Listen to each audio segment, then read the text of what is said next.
The Oklahoma Territory in 1887 wasn't a place for soft hearts. Deputy Marshal Thomas Reed had learned that in 6 hard years wearing the badge. He'd buried more outlaws than he cared to count in Guthrie's unforgiving soil, but nothing had prepared him for the chase that would change everything. The wanted poster had haunted him for 3 months. James Crow, Cherokee, armed robbery, cattle rustling, evading arrest, $300 reward. Reed had memorized every line of that sketch, knowing this capture might finally earn him the promotion he'd been chasing since his wife died 2 winters ago. The trail went cold repeatedly. James Crow moved like smoke through Cherokee Nation, vanishing into networks of sympathizers who didn't trust white lawmen, until Sarah Kingfisher whispered one word: "Going snake." The cabin sat in a clearing surrounded by blackjack oak, smoke rising despite August heat. Reed approached carefully, hand on his Colt. His heart hammered. 3 months of dead ends were about to pay off. "James Crow," Reed called from the porch. "Deputy Marshal Thomas Reed. I'm coming in." The door swung open, but it wasn't James Crow. A woman stood there, 5.5 feet tall, calico dress, long black hair braided, high cheekbones, dark eyes holding defiance and calculation. Striking, fierce. In her hands, a Winchester rifle pointed at Reed's chest. "You're trespassing," she said, her English perfect but flavored with Cherokee cadence. "This is Cherokee land. You got no jurisdiction here, Marshal." Reed raised his hands slowly. "I'm looking for James Crow." "James Crow is my brother. He's not here. Hasn't been for weeks." "What's your name?" "Ayita Crow, and you need to leave."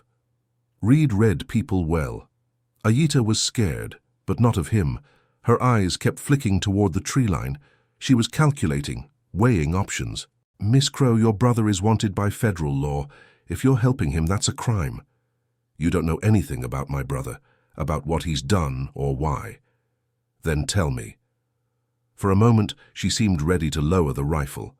Then hoofbeats shattered the moment. 2 riders emerged, rough clothing, hard eyes, hired guns. They reined in 50 yards out. "Well, well," the taller one called. "Cherokee girl's got a visitor. That wouldn't be that outlaw brother of yours, would it?" Ayita's rifle swung toward them. "Get off my land, Dalton. Your brother stole cattle from Mr. Garrett. We want them back." Reed's hand dropped to his revolver. "Federal business now, boys. Ride on." Dalton noticed Reed's badge. "A marshal, even better. You arrest Crow, we collect the reward. The reward is for bringing him in alive. You don't look like the patient type." Dalton's hand moved to his gun. "Maybe we don't need patience with his sister." Reed had 3 seconds to decide: side with the hired guns or defend a woman harboring a fugitive. When he looked at Ayita, something shifted inside him, something dead since his wife's passing. "Miss Crow is under my protection. Ride on. Now." Dalton's face darkened. "You choosing a Cherokee over your own kind?" "I'm choosing law over lynch mob justice. Last warning." Nobody moved. August sun beat down. Cicadas sang. Dalton spat. "This ain't over." They galloped away, leaving red dust hanging. Reed turned to Ayita. She'd lowered her rifle slightly. "Why did you do that?" she asked quietly. "Because it was right. You should go. Before Dalton comes back with more men." "Not until I talk about your brother." "Why would you help us? We're Cherokee. You're a white lawman." Reed thought about broken treaties, casual cruelty toward Cherokee people. "No, we haven't been friends. But maybe that can change. One person at a time." Ayita studied him, then lowered the Winchester completely. "Come inside, but if you try anything, I'm a better shot than you think." The interior was simple but well kept. Ayita poured coffee, and they sat at her wooden table. "My brother didn't steal those cattle," she said. "Garrett's men drove them through Cherokee land without permission. James confronted them. There was a fight. The cattle scattered. Garrett blamed James." "That's not what the warrant says. You think a federal court takes a Cherokee's word over a white rancher's?" Reed sipped his coffee, thinking, "Where is he now?" "I don't know, and even if I did, I wouldn't tell you. If your brother stays on run, this won't end well." Garrett will keep sending men. They'll hurt anyone helping him, including you. Then what do you suggest? That James turns himself in and gets hanged for a crime he didn't commit? I suggest we find another way. If your brother is innocent, we prove it. Find witnesses. Document what happened. Force the court to listen. Aita laughed bitterly. You're naive, Marshal. The system isn't designed to give people like us justice. I've seen it happen, when the right people push hard enough. And you're one of those right people? I'd like to be. Silence stretched. Finally, Aita asked, Why? Why risk your career for a Cherokee you've never met? Reed thought about Margaret. Because it's what my wife would have wanted. Aita's expression softened. She sounds like she was a good woman. She was. If I tell you how to find James, you have to promise something, that you'll listen to his side before making decisions. You have my word. Aita stood, looking out the window. There's an old trading post near Canadian River, 20 miles south. Owner is William Harjo. Ask for him. He might arrange a meeting. Thank you. Marshal Reed, if you betray my trust, if you hurt my brother, I will make you regret it. I won't betray you, Miss Crow. As Reed mounted his horse, Aita called out, Be careful. There's a bounty hunter named Silas Black asking questions in Tahlequah. He's not the type to bring anyone in alive. Reed's blood ran cold. He knew of Silas Black. Riding back to Guthrie, Reed couldn't shake Aita's image. Her fierce pride, protective love, the way her eyes searched his face. He'd come looking for an outlaw. He hadn't expected to find someone who would challenge everything he knew about justice. He'd already made his choice. In that cabin, promising to help, he'd crossed a line he couldn't uncross. Check if you are already subscribed to this channel, because the next chapter reveals secrets that will change everything you think you know about justice and forbidden love. William Harjo's trading post sat on a bluff overlooking Canadian River. As Reed approached the next day, conversation stopped and all eyes turned to his badge. I'm looking for William Harjo. An older Creek man stood. I'm Harjo. Your business? Private conversation. Inside, Reed was direct. Aita Crow sent me. I need to meet her brother. Harjo's eyes flickered. Why would I help a federal marshal? I'm here to hear his side. Aita says he's innocent. I want to verify that before making moves. You expect me to believe that? No. But I'm asking you to take a chance. Harjo studied him.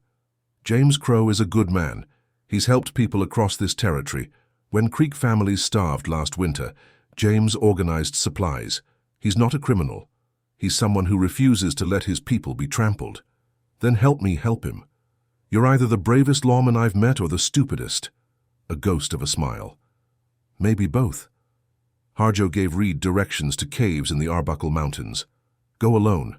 No weapons. Don't wear that badge. Reed found the cave the next day. 2 young Cherokee men emerged with rifles. You're the marshal who stood up to Garrett's men, one said. Word travels fast. I'm Joseph Swimmer. James said if you showed up, we'd bring you in. They searched him thoroughly, taking every weapon.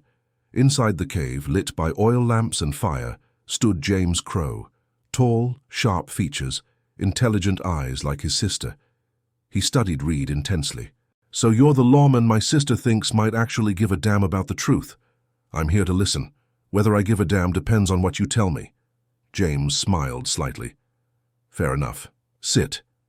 James told his story. Garrett's men driving cattle through Cherokee land without permission. His polite request they take another route. Pike pulling a gun, James shooting it from his hand in self-defense. Cattle scattering. Garrett swearing out a false warrant. Why didn't you defend yourself in court? James's expression hardened. Because I'm Cherokee in Oklahoma Territory in 1887. You think a federal court would take my word? I'd be convicted before trial started, and Garrett wants me dead, not arrested. So, keep hiding in caves forever? Better than a short death. What if there was another option? Get witnesses to testify, force the court to consider truth? Who'll testify? Cherokee families are scared of Garrett's retaliation. What about Aita? What happens to her while you hide? Pain flashed across James's face. I know she's in danger. That's why I stay away. It's not working. Garrett's men were at her place yesterday. Threatened her. James stood abruptly. Did they hurt her? No. I stopped them. James looked at Reed differently now. Why? Because your sister deserves better than living in fear. James wrestled with something, calculating. If I trusted you, what would you suggest? Document everything. Find witnesses. Build a case too strong to ignore. Then you turn yourself in to me publicly with witnesses. That way Garrett's men can't claim you were killed resisting arrest. You're asking me to put my life in your hands. The alternative is running until someone like Silas Black finds you. James walked to the cave entrance. My father said Cherokee survived because we adapted. We learned new ways but never forgot who we were.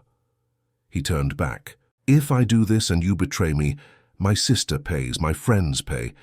Every Cherokee who stood up to white authority pays. I understand. Then let's do this your way. But I want Aita protected. Guarantees I'll make it to trial alive. Witnesses from both communities at every step. Agreed. James extended his hand. You're either brave or a fool. Maybe both. Reed shook firmly. Someone else said that recently. James smiled. William's usually right. His expression grew serious. My sister is the strongest person I know. If she's decided to trust you, that means something. Don't make her regret it. Reed heard the warning. James wasn't just talking about the legal case. I won't. The next week was a blur. Reed and James moved through Cherokee country under darkness, visiting witnesses. Progress was slow. Most feared Garrett's reach. But gradually, pieces came together. An elderly Cherokee woman had seen everything.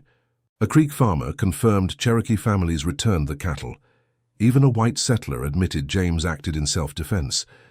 Reed documented meticulously, building a stronger case with each witness.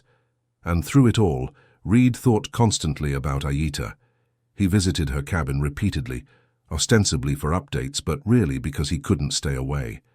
They'd sit at her table, drinking coffee, talking about everything. Childhood, his late wife, the Oklahoma sky.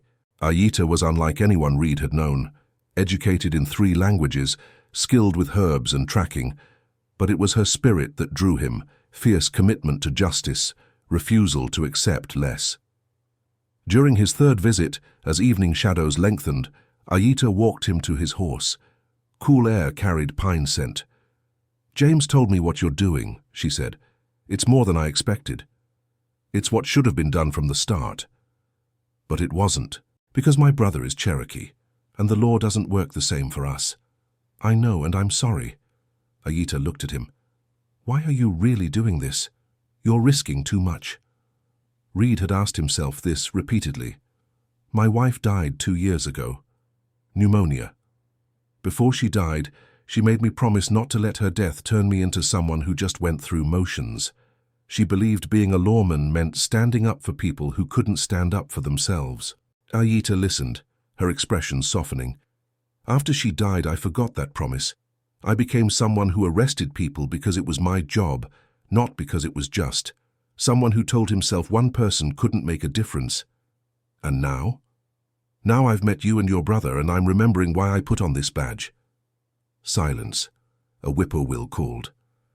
I'm glad you remembered, Aita said softly. She took his hand, fingers warm against his palm. They stood in gathering darkness, connected. Be careful, Thomas, she whispered, using his first name for the first time. Garrett won't let this go easily.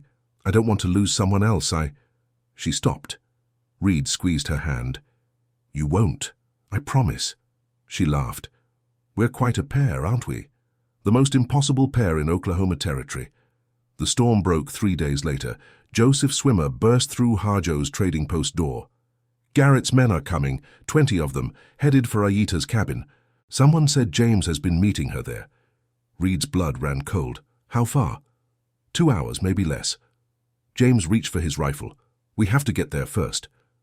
No, if you show up, they'll kill you. Let me handle this.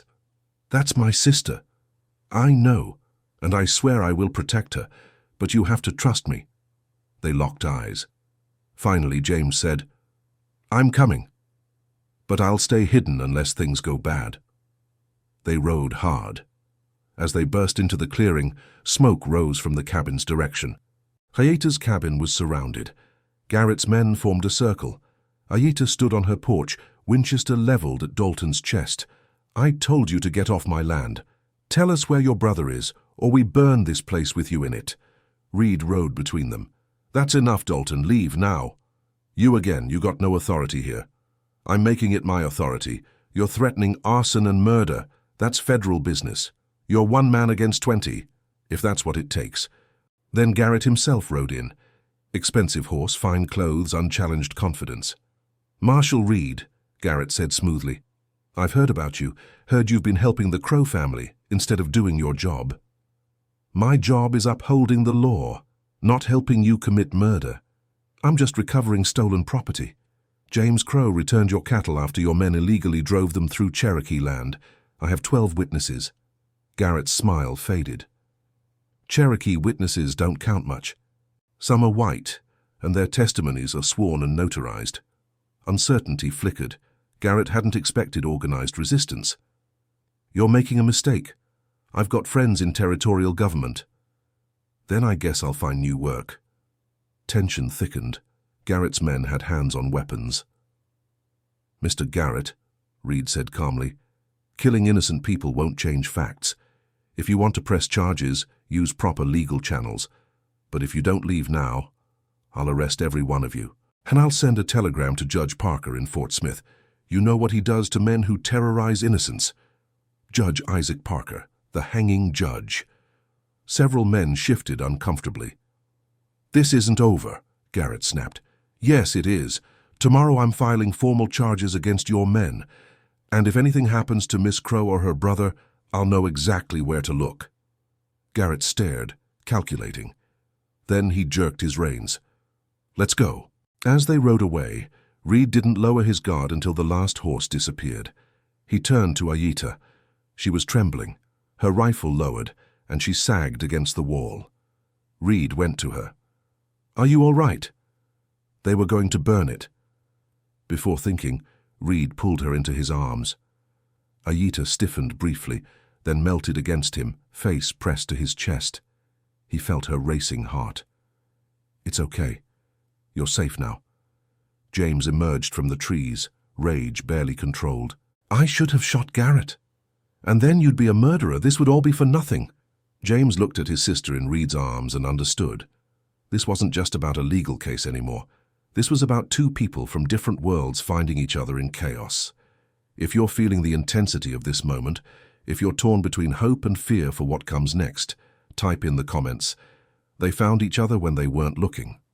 Let me know you're with them on this journey. Reed took the witness statements to Prosecutor Harold Simmons in Guthrie. "This is complicated," Simmons said nervously. "Garrett has influence. And James Crow has truth, plus a dozen witnesses willing to testify under oath. Cherokee witnesses won't carry weight. 3 are white, and William Harjo is respected. Their testimony will carry weight." Simmons took 2 days to decide. He finally agreed to prosecute. Trial was set for September 15th. James turned himself in to Reed publicly, with William Harjo and 6 Cherokee witnesses present. Reed personally escorted James to jail, ensuring the guards understood James was under his protection. But keeping James safe was only part of the challenge. Reed asked Ayita to stay with the Swimmer family in Guthrie during the trial. "I'm not leaving my home," Ayita said stubbornly. They sat on her porch at evening, watching fireflies dance. "Your home will still be here. But if Garrett retaliates before trial, you won't be. I can take care of myself. I know. But I can't protect you if I'm in Guthrie preparing." Ayita looked at him. "You've done enough already. I want to." The words hung weighted. Reed took her hand. "Ayita, I know this is complicated. There are 1,000 reasons this shouldn't—" He paused. "Why we shouldn't?" "Say it. I have feelings for you. Feelings I have no right to have. Everyone would say it's impossible. And what do you say?"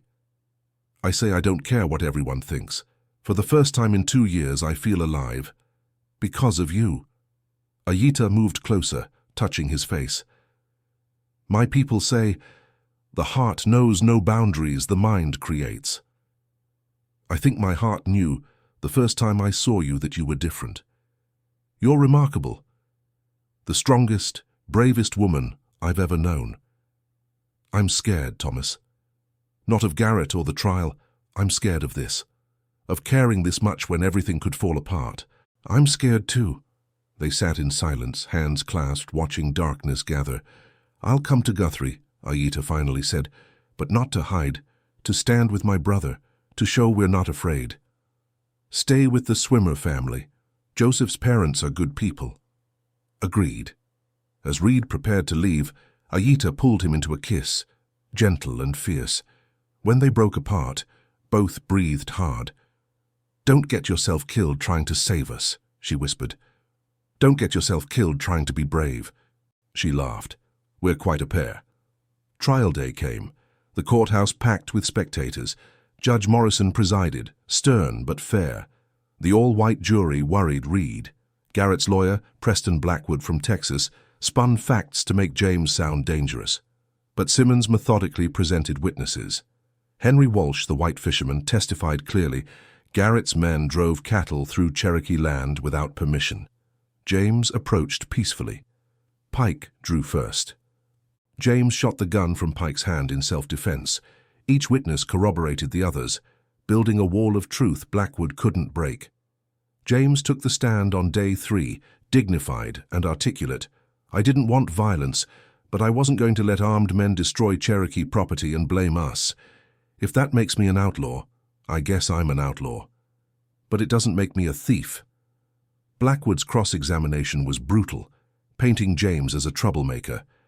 But James didn't break. On day 4, Aita took the stand.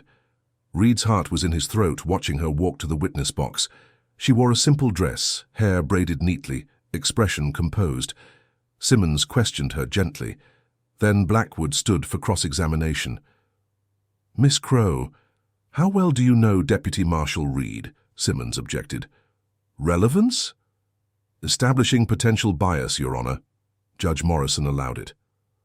Marshal Reed has been investigating my brother's case. I've cooperated. Just cooperated? I have witnesses who saw you and Deputy Reed in a romantic embrace. Is that typical between a lawman and witness? The courtroom erupted. Morrison banged his gavel. Marshal Reed has been professional, Aita said steadily. That's not what I asked. Do you have romantic feelings for Deputy Marshal Reed? Might those feelings have influenced your testimony? Simmons objected. Morrison allowed it.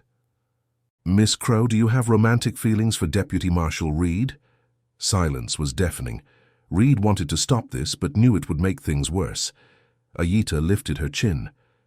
What I feel for Marshal Reed has nothing to do with what happened 3 months ago. The facts are facts, Mr. Blackwood. That's not an answer. Then yes, I have feelings for Marshal Reed. He's a good man willing to risk everything for justice. Why wouldn't I care about someone like that? The courtroom exploded. Reed felt like the floor had dropped out. But when Aita looked at him from the witness stand, her eyes held no regret, only pride and defiance. She'd chosen truth over safety, just like she always did. Closing arguments left the courtroom buzzing. Blackwood hammered. James was a troublemaker. The witnesses were compromised by romantic entanglements. Simmons countered with evidence, 12 consistent witnesses, physical evidence, all cattle returned voluntarily. This isn't about theft. It's about a powerful man who doesn't want to admit he was wrong. The jury deliberated 2 days. Reed spent 48 hours in barely controlled anxiety. He'd testified himself on day 5, admitting he'd developed feelings for Aita, but insisting those feelings hadn't compromised his investigation. On day 3, the jury reached a verdict. The courtroom filled. Reed sat next to William Harjo. Aita sat 2 rows ahead between Joseph and his mother. James was brought in, shackled but head high. Judge Morrison entered. Has the jury reached a verdict? Foreman Marcus Webb stood. We have, Your Honor. What say you? Webb unfolded paper with trembling hands. In the matter of Territory versus James Crow, on the charge of cattle rustling, we find the defendant, he paused, not guilty. The courtroom erupted. Cherokee families cheered. Garrett's supporters shouted. Morrison banged his gavel. On the charge of armed robbery? Not guilty, Your Honor. More chaos. Reed couldn't breathe. They'd won. On the charge of assault with a deadly weapon? Not guilty. Morrison banged his gavel. The defendant is hereby acquitted and is to be released immediately. Court is adjourned. Reed watched James's shackles removed. Aita pushed through the crowd, embracing her brother. Tears streamed down both their faces. Reed had done it. He'd kept his promise. But victory felt incomplete. He knew what came next. That afternoon, Reed met Chief Marshal Samuel Hendricks. "Sit down, Reed." Hendricks's voice revealed nothing. "That was quite a trial. Got attention. People in Washington are asking questions." "The verdict was just, sir." "Maybe. But your methods were unconventional. Getting personally involved with a witness. That's serious breach of protocol." "I fell in love with her. I didn't plan it." Hendricks studied him. "You're a good marshal, Reed. One of my best. But this puts me in a difficult position. I've got officials demanding I remove you. Garrett filed a complaint." "I understand, sir." "Do you? What you did might have been morally right, but it violated every rule about professional distance. If I let you keep your badge, it sets precedent." Reed had known this was coming. "I don't regret it, sir. If I had to do it again, I'd make the same choices." Hendricks sighed, pulling a badge from his drawer. "Then I have to ask for your resignation, effective immediately." Reed unpinned his badge and placed it on the desk. He'd worn it 6 years, it had defined him, but walking out into September sunshine, Reed felt lighter than he had in years. He'd lost his badge, but gained something far more valuable: his integrity. And Aita. She was waiting outside the courthouse with James. "They took your badge," she said. "Yes." "I'm sorry. This is my fault." "It's not anyone's fault. It's the price for doing what was right." James extended his hand. "I owe you my life. I won't forget that. You don't owe me anything, and I'm not a marshal anymore." "You'll always be a marshal to us." After James left, Reed and Aita walked to the creek outside town. "What will you do now?" she asked. "I don't know. Find work somewhere." "You could stay in Cherokee territory. There's always need for men who understand law and stand up for what's right." Reed looked at her, seeing tentative hope. "Is that what you want, for me to stay?" Aita took both his hands. "I want you to do what makes you happy, but yes, I want you to stay. These past weeks, seeing your courage, you've given me something I didn't think possible." "What's that?" "Hope. Hope that two people from different worlds can find a way to be together. That love can be stronger than prejudice." Reed pulled her close, resting his forehead against hers. "I love you, Aita Crow. I know it's fast, I know it's complicated, but it's true. I love you too. And I don't care what anyone thinks." They kissed by the creek. Two people who'd found each other in unlikely circumstances, who'd fought for justice and discovered something more precious. "I think I have an idea," Reed said. "William Harjo needs someone to help run the trading post, someone who knows both communities." "You'd give up law enforcement entirely?" "I gave up my badge, Aita. I didn't give up the work that matters. Helping people, standing up for what's right, I can do that without the badge." Aita's smile was radiant. "Then come home with me. We'll build something new together." As sunset painted the Oklahoma sky orange and gold, Thomas Reed and Aita Crow walked back to town hand in hand. The road ahead wouldn't be easy. There would be people who disapproved. But they'd already faced worse and survived. Together they were stronger than any prejudice, any obstacle, any fear. They were proof that sometimes the most forbidden love stories are the ones that matter most. Winter came early that year. By late October, frost coated the ground most mornings. Reed had moved into Harjo's trading post, becoming partner and helping expand business to serve both communities. It wasn't glamorous work, and it didn't pay like being marshal, but Reed found unexpected satisfaction. He was helping people solve real problems, negotiating fair prices, mediating disputes, teaching farmers new techniques while learning traditional practices that often worked better. Most importantly, he was near Aita. She'd returned to her cabin but visited the post several times weekly. Their relationship had deepened, growing from crisis-born passion into something steadier and more profound. They talked about everything: hopes, fears, memories. Aita told him about growing up Cherokee, about stories her grandmother taught, about deep spiritual connection to land. Reed shared his journey from idealistic lawman to someone who'd lost his way to the man he was becoming. "You're different than when I first met you," Aita said one November evening by the fire. "Less rigid, more open. You've changed me. Loving you has taught me the world isn't as simple as I thought, that justice isn't always about laws and courts. Sometimes it's about standing with the people you love, even when the world says it's wrong. Is it worth it, losing your badge? Aita, I'd give up 1,000 badges to be with you." But their happiness existed in a fragile bubble. Some Cherokee families worried Aita was betraying her people. Some white settlers muttered Reed had gone native. The criticism hurt, but strengthened their resolve. In December, Reed made a decision.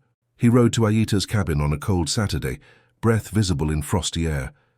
"Thomas, what's wrong?" He led her to where they'd first stood when Dalton threatened her cabin. The clearing was dusted with snow, pristine in morning light. Reed took both her hands, heart pounding. "Aita Crow, these past 4 months have been the best of my life. You've made me believe in things I thought I'd lost: hope, justice, love. You've shown me what real courage looks like. And I can't imagine another day without you." He dropped to one knee, pulling a simple silver ring from his pocket, traded at a Creek silversmith's, engraved with oak leaves intertwined with vines. "Will you marry me?" Aita's eyes filled with tears. "Thomas, you know what this means. If we marry, you'll never go back to your old life. You'll be forever linked to Cherokee in white society's eyes. People will judge you. I don't care about any of that. I care about you, about building a life with you." "Yes," Aita whispered, tears streaming. "Yes, I'll marry you." Reed slipped the ring on her finger, then stood and pulled her into a kiss. When they broke apart, both were crying and laughing. They told James, who laughed. Deep, genuine joy. "I knew it. I knew from how you looked at my sister this would happen. Welcome to the family, Thomas." They married on a cold January morning in 1888, in a ceremony blending Cherokee traditions with Christian elements. At Aita's cabin, with a Cherokee elder officiating. James gave his sister away. William Harjo served as best man. Cherokee women who'd testified came to witness. And surprisingly, a handful of white settlers from Guthrie came, people moved by the trial who wanted to show support. As Reed and Aita exchanged vows, Reed felt peace settle over him he hadn't known in years. "I promise to stand with you," Reed said, "to protect you, cherish you, honor your people and traditions. I promise to be worthy of your love. I promise to be your partner in all things, to challenge you, support you, build a life that honors both our worlds. I promise to love you with all that I am." When they kissed as husband and wife, the gathering erupted in cheers. Reed had never felt happier. The months that followed weren't always easy. People still disapproved, still whispered, but there were also people who supported them, who saw their relationship as proof that wounds between white and Cherokee communities could heal. Reed and Aita settled into a rhythm combining both cultures. They lived at Aita's cabin, but spent time at the trading post. Aita taught Reed Cherokee language and traditions. Reed shared his knowledge of law and agriculture. They became advocates for Cherokee families dealing with legal issues and discrimination. Together, they became a bridge between worlds that desperately needed to understand each other. By spring, Aita was pregnant with their first child. The news filled them with joy and trepidation. Their child would be mixed blood, belonging fully to neither society. But they were determined to raise their child with pride in both heritages. On a warm April evening, sitting on their porch watching sunset over Oklahoma hills, Aita rested her hand on her growing belly and smiled. "Do you ever regret it?" she asked. "Giving up your badge for this life?" Reed thought seriously. He'd lost his career, status, respect of many former friends, but he'd gained so much more. He had Aita, he had family, he had work that mattered, and most importantly, he had his integrity back. Not for a second. This life with you is worth everything I gave up and more. Even when people stare, even when your former colleagues won't acknowledge you. Even then, because I know what we have is real. It's built on truth and courage and love, strong enough to survive everything the world threw at us. Aita leaned her head on his shoulder. They sat in comfortable silence as the Oklahoma sky turned from blue to orange to purple. Somewhere distant, a mockingbird sang. "Tell me about tomorrow," Aita said softly. It had become their ritual. "Tomorrow we'll wake up together, have coffee on this porch. I'll ride to the trading post while you tend the garden. In the afternoon I'll come home and we'll walk to the creek. In the evening we'll sit right here and watch sunset, just like now." "That sounds perfect. And the day after that, and the day after that, for the rest of our lives. Promise?" Reed kissed the top of her head. "I promise." As darkness fell over Cherokee Nation, Thomas Reed and Aita Crow sat together on their porch, two people who defied impossible odds to build a life together. They'd faced powerful enemies, overcome deep prejudices, and risked everything for a love most people said couldn't exist. But they'd proven that love knows no boundaries hatred creates, that courage can triumph over fear, that sometimes the most forbidden love stories are the ones that change the world. Their story would be remembered in Cherokee Nation for generations. The white lawman who gave up his badge for justice and the Cherokee woman who showed him law and what's right aren't always the same. Years later, when their children and grandchildren asked about those turbulent days, Reed and Aita would tell them the truth, that real love isn't about choosing the easy path. It's about standing together when the world tries to tear you apart. It's about believing some things, justice, dignity, human connection, are worth fighting for no matter the cost. It's about finding your person in the unlikeliest circumstances and holding on with everything you have. If you watch this far, it's because you like this case. Leave a comment saying, "I watched this far so I can get to know you and know who really likes the stories on this channel." Don't forget to hit that like button and share this incredible story of forbidden love and courage with someone who needs to hear it, because stories like this remind us that even in a broken world, love can heal, justice can prevail, and two people from different worlds can find their way to each other. Subscribe to this channel for more incredible stories of courage, love, and the human spirit's triumph over injustice. The past has so many lessons to teach us if we're willing to listen.